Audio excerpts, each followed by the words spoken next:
A regular walk with my dog turned into a scary mess when three guys thought I'd be an easy person to bother. What they didn't know was that my dog Gerald wasn't just a normal pet.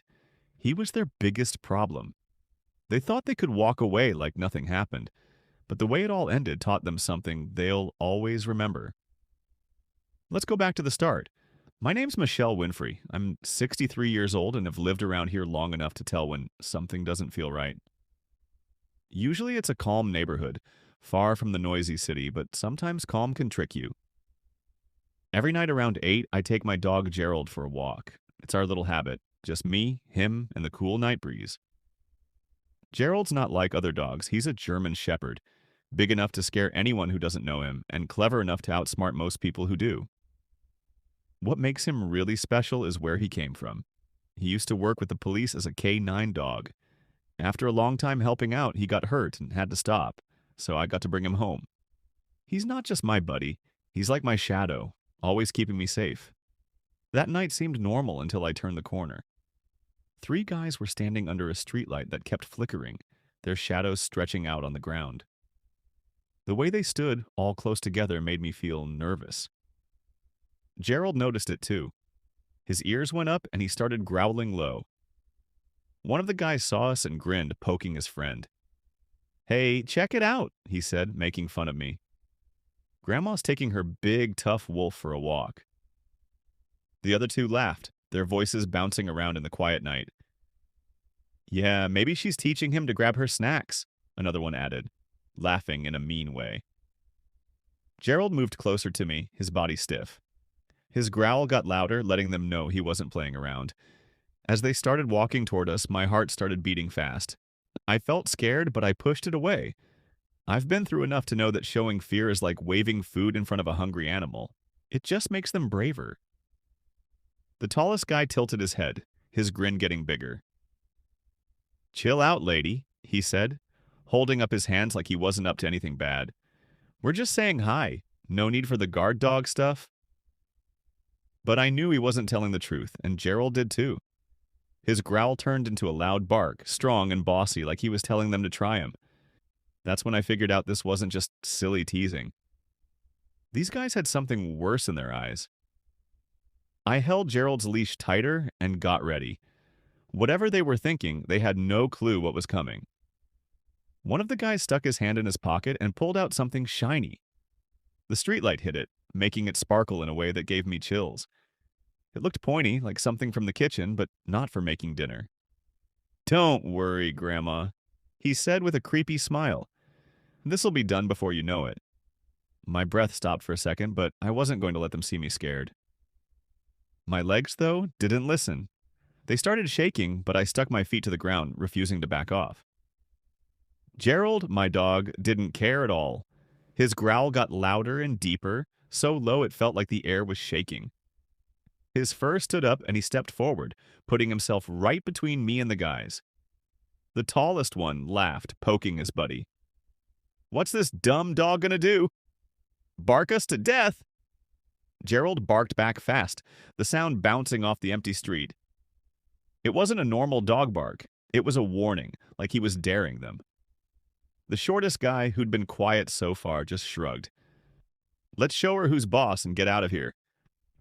It was like they thought this was some kind of joke. Gerald barked again, even louder, taking another step. He moved slow and smart, like he was figuring them out, picking who to go after first. "Okay, old lady," the tall one said, stepping toward me. "Tell your dog to back off or—" He didn't finish. Gerald jumped forward, stopping just in front of him, teeth showing, growling like a storm. The guy leaped back, hands up. "Whoa, whoa, okay, relax, you crazy mutt." But Gerald wasn't relaxing. He was ready to keep me safe no matter what. Me?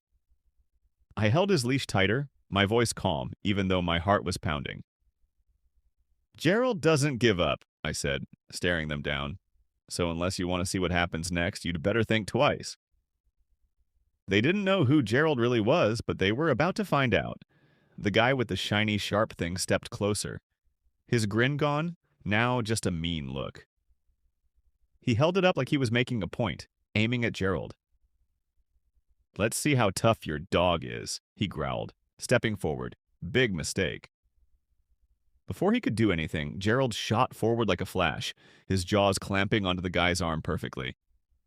It wasn't a messy bite, it was smart and planned, like he'd practiced this. The man screamed, the sound breaking the creepy quiet of the street. "Get this insane dog off me!" he yelled, his voice breaking as he tried to pull free. Newsflash, Gerald wasn't letting go.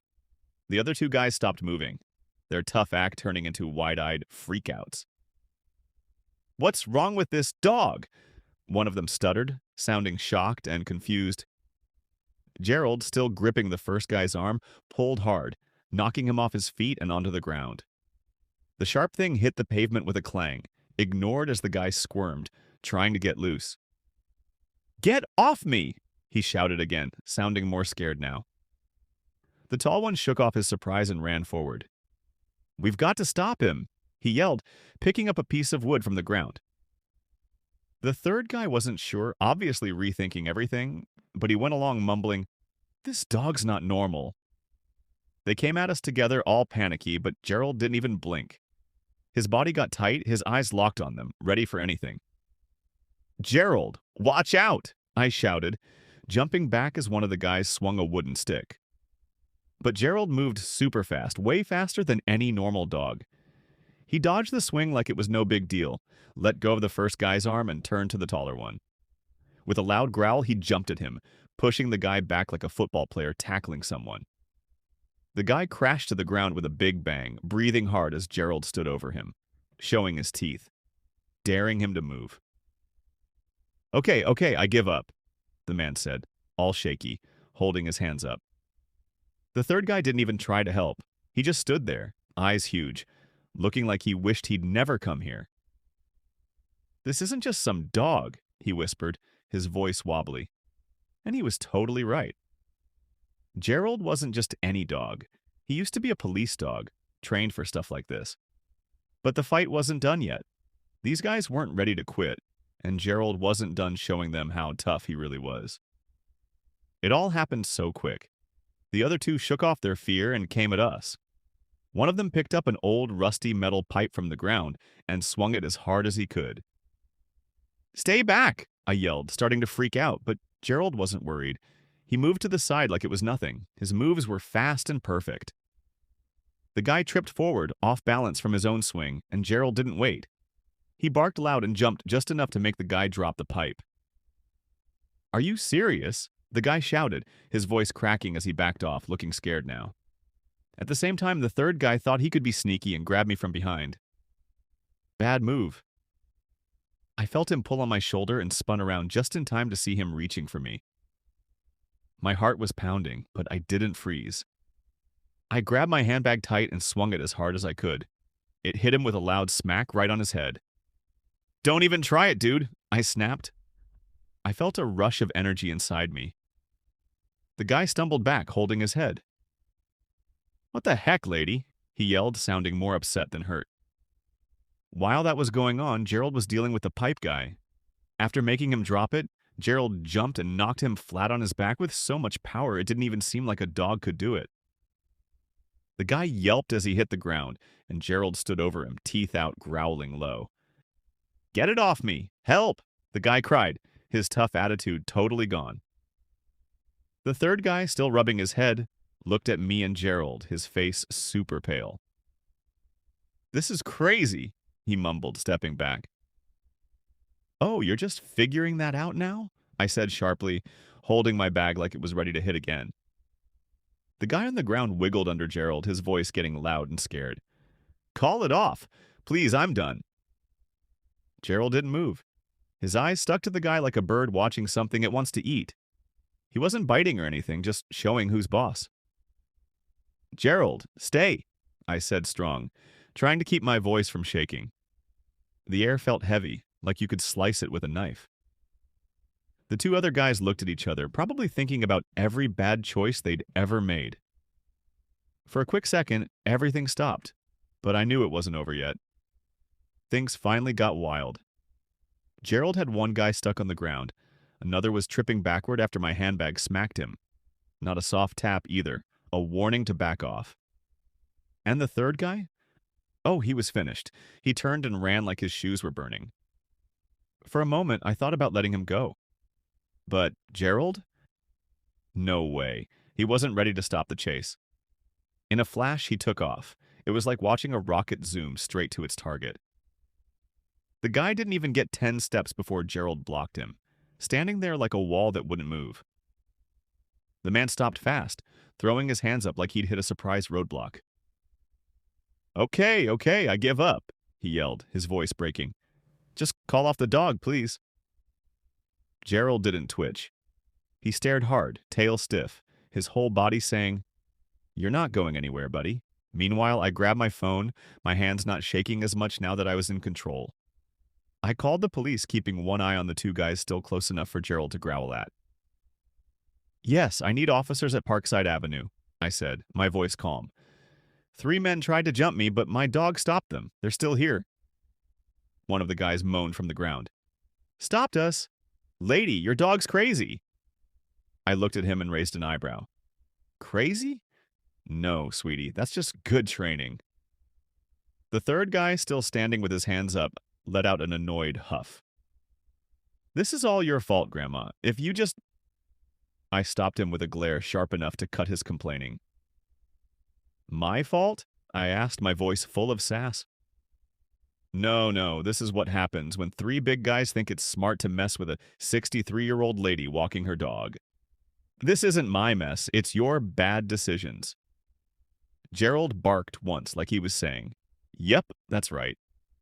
The guy on the ground groaned again, figuring out he wasn't escaping anytime soon. "Can't you just let us go? We learned our lesson, I promise." I tilted my head, pretending to think about it. Let me see. Nope. As police sirens got louder in the distance, I crossed my arms and looked at all 3 of them. "You picked the wrong grandma," I said, smiling just enough to make it sting. Gerald stood big and tall, staring right at the guy in front of him like he was saying, "Game's over, dudes." The sound of sirens got louder and louder, and pretty soon, 2 police cars zoomed up. Their lights were flashing all red and blue, lighting up the whole street. The 3 guys looked super scared, like their biggest nightmare just showed up, and honestly, they weren't totally wrong. The first cop hopped out of his car and checked everything out. His eyes stopped on Gerald, who was still watching the main bad guy like a hawk. For a quick second, the cop couldn't keep a straight face and started laughing. "No way, is that Gerald?" he said, sounding totally shocked. Gerald looked over at him and wagged his tail just a little like he was saying, "Yep, it's me. What took you so long?" "You know my dog?" I asked, giving the cop a funny look. He grinned and bent down a bit to see Gerald better. "Know him? I worked with this guy when he was a police dog." "He was the best canine we ever had. Caught more bad guys than half the cops in the station put together," the cop said. The second cop, who was younger and seemed new, stared at Gerald like he was some kind of superhero. "Wait, this is Gerald? The one from the training videos?" "That's him," the first cop said, shaking his head like he couldn't believe it. Meanwhile, the guys on the ground started complaining. "This is crazy. We didn't do anything wrong," one of them shouted, trying to stand up. Gerald barked loud and sharp, and the guy stopped right there, falling back to the ground like he just remembered who was boss. "Sure," the first cop said, pulling out his little notebook. "And I bet your friend was just waving a knife around for fun, right?" "I wasn't gonna use it," the guy mumbled, his voice all shaky. "It was just, to look cool." The second cop pointed at a security camera on a building nearby. "Well, let's see what the video says about that." I couldn't help but smirk as the bad guys looked at each other, totally freaked out. They were in big trouble, and they knew it. As the cops put handcuffs on them and started putting them in the cars, the first cop turned to me. "Ma'am, I've got to say, you and Gerald did an awesome job. If it weren't for you two, this could have ended really badly." I shrugged and gave Gerald a quick pat on the head. "Well, I wasn't really alone, was I? He's the real star here." The cop smiled and shook his head again. Even way back when, Gerald always knew who the bad guys were. Guess he's still got it. When the cops drove off with the three troublemakers, I felt kind of relieved, but also super proud. My Gerald wasn't just any dog. He was my protector, my teammate, and apparently still kind of famous. Come on, buddy, I said, tugging his leash a little. Let's go home. And with that, we walked away from the flashing lights, ready to leave all the night's craziness behind us for good. By the next morning, it seemed like everyone in the neighborhood and even half the city knew about what happened. The local news was super excited, with big titles like "An Old Lady and Her Awesome Dog Stop Bad Guys" and "A Police Dog Saves the Day." I didn't think so many people would care, but it turns out the police officer told everyone about it, and the story spread really fast. When people learned that Gerald used to be a police dog, the story got even bigger all by itself. Before I could even finish my morning coffee, someone knocked on my door. I opened it and saw a bunch of news people with cameras all over my front yard. "Miss Winfrey, can we talk to you?" one of them shouted, holding a microphone toward me. Another asked, "How does it feel to have a dog everyone's calling a hero?" Gerald stood next to me looking strong and ready, his ears up like he was posing for a picture. I fixed my robe, trying to act cool even though everything was crazy. "Well," I said, looking at Gerald, "I feel a lot better than those three silly guys from last night." The news people laughed, writing stuff down and taking pictures of Gerald, who acted like he totally understood what was happening. "Miss Winfrey," one reporter asked, "what do you say to people calling Gerald a hero?" I grinned. "I'd say they're totally right, but honestly, he's just doing what he's always done, keeping people safe and handling things. That's just how he is." The excitement didn't stop there. All day long, stuff started showing up at my house: dog treats, toys, and even thank you notes from people I didn't know. One box had a cool new collar with a tag that said Gerald the Brave. "You're famous now, buddy," I told him, showing him the collar. His tail wagged, but he still had that chill, tough look that said, "Yeah, I know, I'm awesome." Later that day, a neighbor came by with her little girl, who gave me a crayon picture of Gerald wearing a superhero cape. "Thank you for keeping our neighborhood safe," the girl said quietly, almost whispering.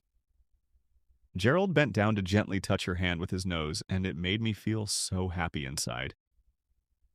"That's what we're here for," I said, scratching Gerald behind the ears. By the time the sun went down, the news people finally left, and the house was quiet again. I sat on the couch with Gerald next to me, looking at posts online about our adventure. People wrote things like, "What a champ," and "Can we put a Gerald statue in the park?" "Not bad for a retired police dog, huh?" I said, leaning down to kiss his head. He gave me a look like, "Just a normal day for me."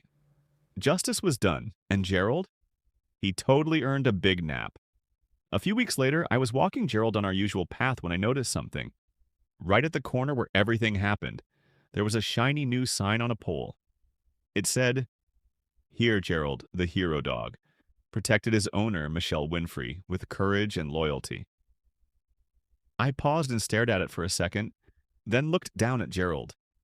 His ears perked up as he sniffed the air, not knowing he was suddenly famous. "Well, check this out, buddy," I said, bending down to mess up his fur. "They made a sign just for you. I guess you're a big shot now." Gerald wagged his tail and gave me a look like, "I told you I'm awesome." The neighborhood felt different now, safer and friendlier. As we walked by, people waved, and some kids even ran over to pet Gerald, calling him Superdog or the Legend. For me, life went back to normal. I still took Gerald for walks every night and sipped my coffee on the porch each morning. But that night stuck with me, not just because of what happened, but because it showed me what courage really means. Courage isn't only about being tough or not scared, it's about trusting the ones who stick with you. It's knowing you're not alone. And those three guys? I hope they learned their lesson. Don't mess with Michelle Winfrey and her dog. On our way home, I peeked back at the plaque again and smiled. Gerald walked next to me, chill and sure of himself, ready for whatever came next. That night taught me something big. Sometimes the best lessons come from the heroes you least expect. And in this story, Gerald was the hero we all needed. This story reminds us why courage, honesty, and doing what's right matter. It proves how loyalty and bravery, whether from a person or a cool dog, can change things. Let this be a lesson. Kindness and fairness always win. Even when stuff gets hard, doing the right thing brings the best results. Gerald's story isn't just about being a hero, it's about trust, teamwork, and believing good beats bad every time. Stay kind, stay brave, and always stand up for what's fair, everyone. If you like this video, share it and subscribe. The more people watch, the cooler stories we can tell.